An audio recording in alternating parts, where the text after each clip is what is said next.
Hi, I'm Mike Geyer with Exceptional Water Systems. Today we're going to show you new technology designed for people that are allergic to swimming in a pool with chemically treated water, any type of chlorine, salt water, any type of chemicals that you would normally add to a swimming pool. We're going to show you a little bit about the water, what it does to the water, how to check for it, how to test to make sure that the system actually is running properly. We're going to show you a lot of different benefits to that as well. So first off, if you want to take a look, I've got a 25,000 gallon swimming pool here, and there is absolutely no chemicals in this water. My dog loves to drink from it. I can feed my plants with it. There's numerous different things that I can do with this water, but the only thing I have running on this particular pool is pure oxygen in there. So it's what we call ultrafine oxygen bubbles, and there's literally, can't see anything in there obviously, but I'm going to show you that. There's billions upon billions of ultrafine bubbles in there, or oxygen bubbles, and I'm going to show you that here in a minute. But nonetheless, those of you that really don't like to swim in a chlorinated environment, they don't want to swim in chemically treated pools because you have skin issues, you have psoriasis, you've got eczema, you've got children with super sensitive skin. Trust me, I have 7 grandchildren, 6 grandchildren anyways, one on the way. But nonetheless, I've got several grandchildren where they cannot swim in chlorinated water, so I understand what that's like. I don't want my family exposed to those type of chemicals and so forth, so I don't. But nonetheless, we're going to show you how you can do that and how easy it is. So let's go back to the pump room and I'll show you what we got going. Okay, what we have here is known as aquafusion. And what aquafusion does is actually diffuses either oxygen or oxygen and ozone into the swimming pool. So in this case, on my pool here, I have just oxygen going in at this point. So this here, we use a medical grade type of concentrator. And what the concentrator does is it actually pulls in ambient air and it cleans that air. So it pulls out most of the nitrogen, some of the other contaminants and so forth in the air. And what it does is you end up with about 94 to 97% pure oxygen. We take that pure oxygen, we actually inject it through our system here. And through this system on the output side, we're actually creating 100 million ultrafine bubbles, or oxygen bubbles, per 1 milliliter of water. So they're super, super tiny. As a matter of fact, it falls under quantum physics, so you can't even see them. But we're going to show you how you actually measure that. So putting the system in, if you want to know that the system is actually functioning, I know there's a lot of systems out there you can buy, and you really don't know whether they're functioning or not because there's no way of physically actually measuring the output of those particular systems.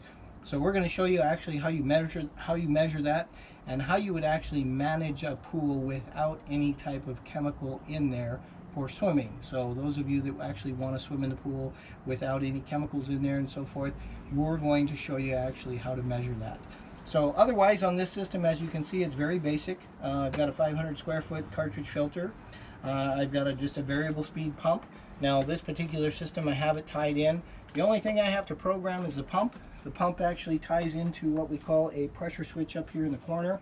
So as soon as the system sees pressure, my concentrator automatically comes on, so I never have to come back here and touch it. That's my only operation. So no fancy chemical controllers or anything else. If you're looking for just a basic type of system, this is as basic as it comes. Obviously you can go with a non-variable speed if that's what you chose, but nonetheless it's nice to have a variable speed to change your flow rates and so forth. This system actually can run as low as about 45 to 50 gallons per minute, and it goes all the way up to about 100. So anything in between there, you're going to get plenty of ultrafine bubbles coming through that system. The other thing that I like to do is keeping the system as chemical free as possible, or using as many natural chemicals as I can to balance the water. Right behind me over here is a CO2 tank. So CO2 is used to manage the pH. So as your pH rises, we actually feed CO2, and unfortunately here once again I'm going to manually feed this into the system. The CO2 tank then as it's fed into the system, it forms, when it hits the water, it forms an acid called carbonic acid. And that carbonic acid is used to lower the pH levels in the water. Now, since it's a very mild acid, it does not hurt your alkalinity, which is a good thing. When you normally use muriatic acid, the muriatic acid will lower your alkalinity. So it keeps your pool more alkaline, it keeps it a lot healthier. And then once again, you're not adding TDS to the water, which is great. And you don't have to worry about any extra adverse type of chemicals and so forth in there. This particular bottle, this is 25,000 gallons once again. This bottle lasts me about a year because I'm manually adjusting it. Now I'm going to show you some other things, fallacies in the industry and so forth, things that you really don't have to worry about for, say, because you're not using chemicals, and that's the important thing to understand, is how to balance this water. Right below here is the two chemicals I do use when I need to, and I'm going to show you when we would actually use these items. Calcium hypochlorite. It's the next thing strongest to gas chlorine. It's a very strong oxidizer. It's about 68% chlorine, and the byproduct in there is calcium. I'm perfectly fine with that. Water loves calcium, and that's not an adverse byproduct to add for the water. The other thing I have here is a phosphate remover. Now, this is the only phosphate remover I use, and there's several reasons behind it. But this is made by Orenda, and it actually helps remove some of the algae from the water. So despite the fact it is a phosphate remover, it works great. I add this every so often, not like I should, but as you can see, my pool does not have really algae in there, but I probably haven't added it for a couple weeks right now. So this bottle will last me at least a month or more, maybe a couple months, depending on how well I'm watching my water.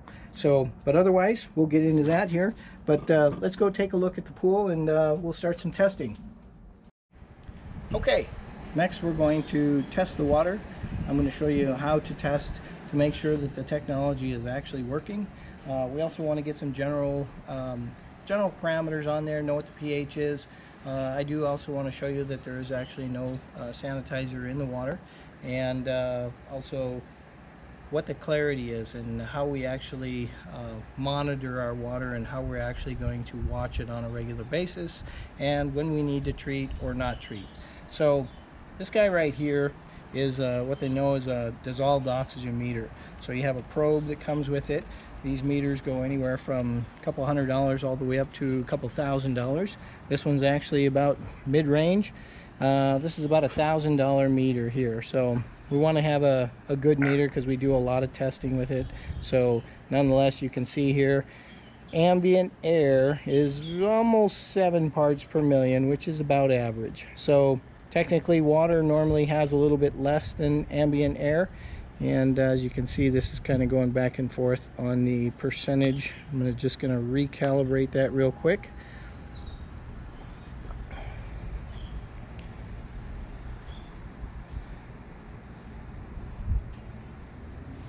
All right, so we're sitting at just a little over 100%. It's going to settle down here just a little bit. So we're sitting at roughly about 7 parts per million. So this bucket of water I just grabbed from my tap water, so it's something that comes out of my spigot on the side of the house. And the reason why I say that is because I actually have a home filtration system, which would actually be a different amount of oxygen after I run it through the whole home system. So I want to have just a normal tap water straight from the city to measure on here. So let me drop this in here. To give you an idea, this is the same water that I use to fill my pool with, and we're still sitting still at about 7.5 parts per million of oxygen. I'm going to take a look at that. Just a little over 7.75. Okay, so not a whole lot of oxygen in that water. Now let's take a look at my pool. As you can see, the system is not running right now. I only run it in the morning for about about 3-4 hours in the morning, and then I run it for like another 3 hours the afternoon. So it'll be coming on here probably in another couple hours, and it'll run for about another 4 hours. So let's see where we're at here.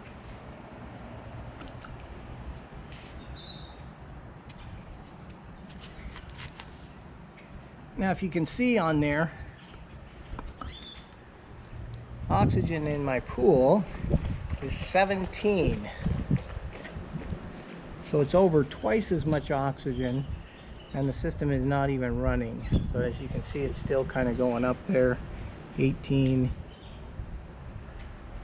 And as the pool gets actually colder in the winter time, or when it's running, it'll run about 19 all the way up to 25 parts per million, depending on the number of gallons you have in the pool, and as well as any type of aeration you have taking place. So it looks like we're about 18 parts per million in there. As you can see on the percentage, it's about 220% saturation. So I got quite a bit of oxygen in there. So the next thing I want to show you is the pH.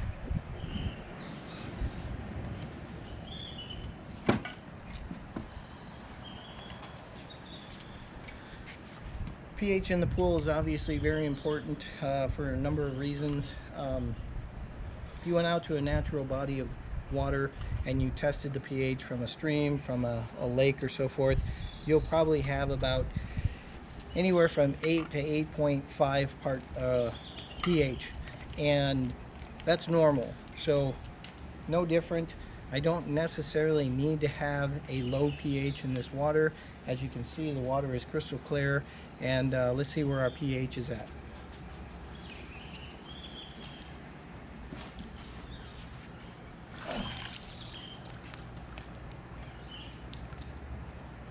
Too much.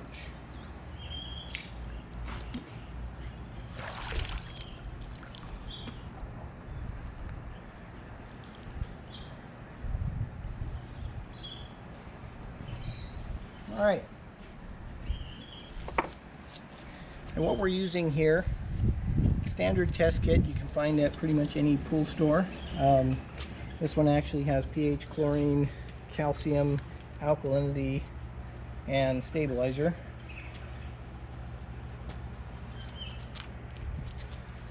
So let's see where our pH is.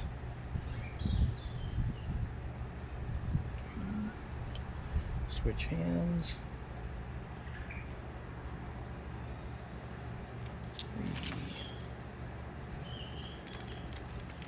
So I got 5 drops.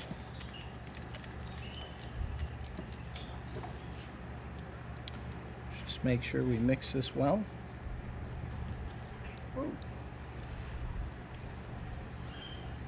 And if we look into that, definitely see well over 8. So my pH is over 8 parts per million. Okay, next we're going to test the chlorine in the water. So obviously we want to show you that there is actually no sanitizer in the pool whatsoever. So let's do a test on that.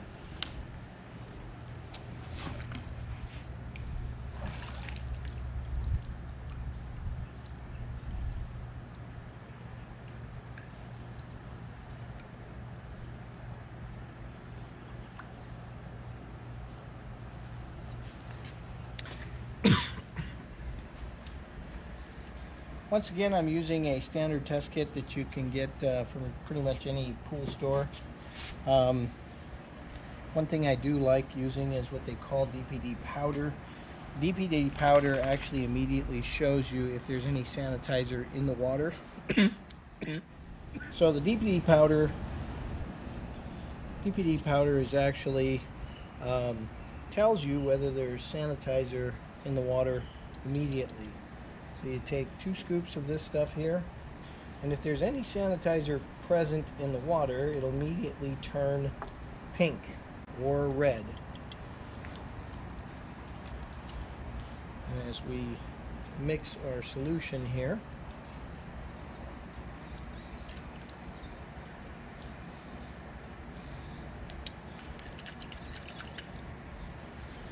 as you can see, there's actually No chlorine in the water, so there's no sanitizer in this pool. Okay? And of course, anytime you're done testing, I'd highly suggest, unless you're going to drink this, don't throw it back in the water. Okay, next we're going to show you why we'd actually treat for this and things to look at in here. So first off, obviously, one thing is water clarity we want to look at. So honestly, right now, I really wouldn't do a whole lot to my pool. I would probably let it go. The water looks beautiful. It is, to me, for my normal water quality, it does have it is slightly cloudy to me. That's only because I know that the pH is high and I can see it in there. Normally it is actually crystal clear, and if I do drop the pH, once again, this is just a personal thing, but if I do drop the pH, I will get yet another level of clarity in my water. So, but I'm fine with it. I'm not swimming in it or anything, and it's perfectly fine right now for watching it on a daily basis. So the only other thing I'm going to look for in here is algae. Now, if you can see around the sides here in the grout lines, I do have a little bit of algae. I do have a little bit of yellow algae. You can see it there. So you can see the little bit of algae I do have in my water, and just in a few spots around the pool. So I'm not terribly worried about it, but if I do want to treat for it so it doesn't get worse, I can go ahead and do that now. So going back to the product I was talking to you earlier about, which is my phosphate remover. Now, since I'm not swimming in this, and I'm not going to be swimming in this anytime soon, I'm going to go ahead and add in maybe about 4 ounces, 5 ounces of this guy to the water. And as soon as I add this in there, here's another thing. You'll see the pool actually get cloudy. So depending on how long your cycles are, if you're running it for 8 hours a day, 10 hours a day, the longer you run it, the quicker you're actually going to filter this stuff out of the pool. So basically this almost acts like a clarifier. It's basically just flocking together all the phosphates and so forth, and that's going to pull that out of the water.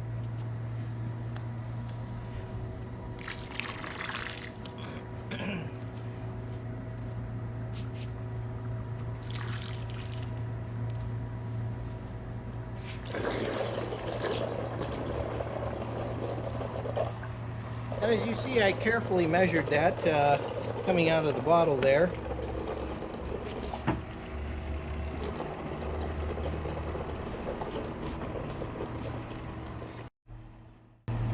So as you notice, as soon as we added the phosphate remover, you can take a look probably over here. You can see it's really starting to milk up the water. What that means is that I have a lot of phosphates in my water, so which means I have a lot of food for algae to grow. Algae by itself needs both phosphates, nitrates, and depending on how much carbon is in the water, will depend on how quickly your algae is going to spread throughout your pool. So, but nonetheless, as we said earlier, I've got a ton of ultrafine bubbles in here. There's a ton of oxygen in this water, way over normal levels, and algae just doesn't grow and it doesn't move quite as fast as it does in a normal body of water. So with that in mind, I also have a little bit of Cal Hypo from the back here. So as you can see, this is an 8-ounce cup, and I don't have it quite full. There's just a little bit in there, so it's about a half a cup. So I'm just going to sprinkle this around just in the areas I need it. I'm not going to just throw it in the pool in the center and expect it to actually kill all the algae on the walls and so forth, because that would take a lot of chlorine to do so. I don't want to swim in a lot of chlorine, so if I did want to take a swim either tomorrow morning or later on this afternoon, I don't want to swim in chlorine. So what I'm going to do is just sprinkle this around the edge of the pool, just where the algae is present, and that's it. So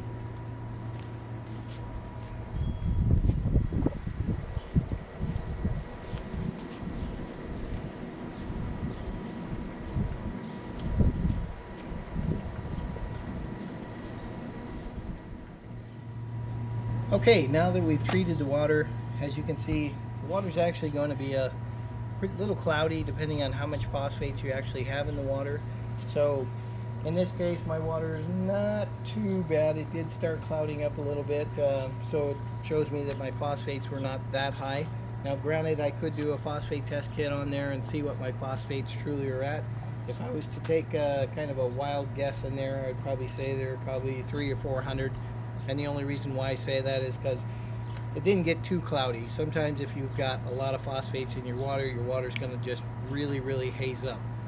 The other thing is how much phosphate remover you actually add to the water will make a huge difference in how cloudy it's going to get. So that's the other thing. So nonetheless, the only other thing I'm really worried about on here, or what I'm going to watch, is because I'm using a granular, sometimes you can see that white stuff floating on the top. That's just the chlorine that has not dissolved into the water. As soon as all of that stuff is off the water, and as soon as my water turns clear, once again, it's all based on the number of hours that you're actually running your system. So in this case, when you treat, if you want to run it for a little bit longer to get that stuff out of there and so forth, and be able to get all the rest of the cloudiness out, go for it. Not a big deal. It just helps you clean up your swimming pool prior to actually being able to swim in it again. But nevertheless, I'm going to give this a couple days, and I'm not going to be using it anyways. Come back and I'll start swimming again.